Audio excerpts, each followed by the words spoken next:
Agricultura BR de volta nesta terça-feira, dia de apresentação de levantamentos importantes da Conab e também do IBGE. Mas principalmente a Conab trouxe dados estatísticos importantes em torno da produção brasileira de soja, confirmando que o Brasil deve realmente ter um resultado de temporada bem mais elevado.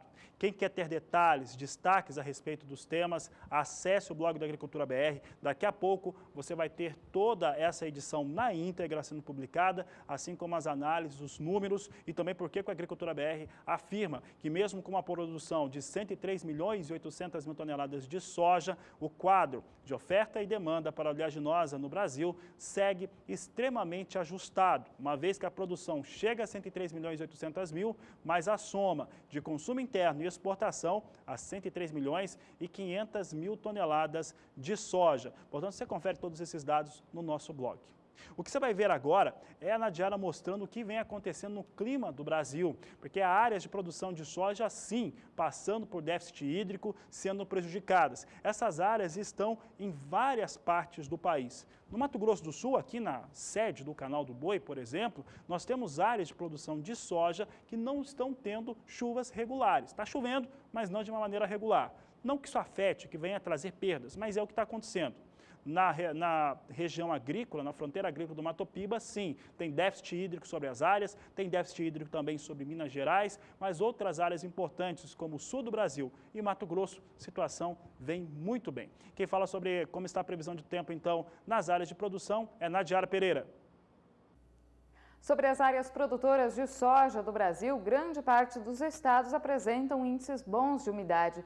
Isso porque voltou a chover sobre o sul do país e recuperou a umidade do solo, principalmente nas áreas que estavam mais secas do Rio Grande do Sul. E agora o índice chega até 100% nestas áreas em rosa do mapa. E também porque tem chovido bem em algumas áreas do centro-oeste, especialmente no estado de Mato Grosso, onde o índice de umidade no solo também varia de 70% até 100% na maior parte das áreas produtoras. Áreas que também apresentam bons níveis de umidade no solo, aqui sobre São Paulo e sul de Minas Gerais. Em algumas áreas do centro-oeste, principalmente Mato Grosso do Sul, Goiás e também sobre a fronteira agrícola do Mato Piba, a chuva mais irregular tem se refletido no declínio da umidade no solo. Agora, para os próximos dias, as chuvas voltam a se espalhar pelo interior do Brasil, então devem beneficiar grande parte das áreas produtoras de soja, especialmente do sudeste e do centro-oeste. O volume de água deve variar em torno dos 30 milímetros na maior parte dos estados, mas pode chegar até 100 milímetros no interior de Minas Gerais e algumas localidades de São Paulo. Então é uma chuva que inclusive acaba atrapalhando atividades no campo.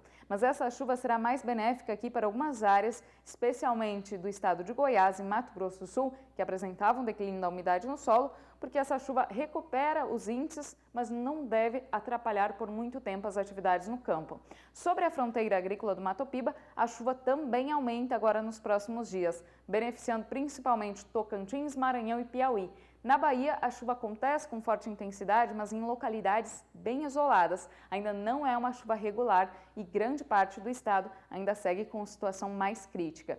No sul do Brasil, ainda há risco de chuva forte, mas de forma mais isolada no Rio Grande do Sul. Mas a tendência agora para os próximos períodos é que os temporais diminuam e o risco de transtornos também será menor.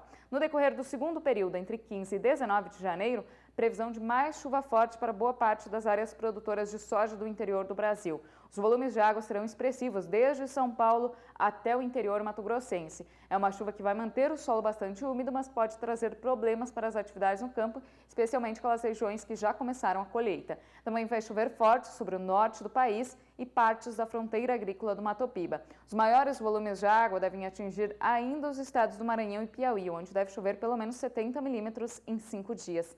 Na Bahia, apesar da chuva um pouco mais generalizada, o volume será muito baixo e insuficiente ainda para encharcar o solo nas áreas mais secas. Enquanto isso, no sul do Brasil vai chover mais sobre o Paraná, com volumes em torno de 30 milímetros, e no Rio Grande do Sul, previsão para diminuição significativa da chuva. Ocorrem apenas algumas pancadas isoladas e de baixos volumes acumulados.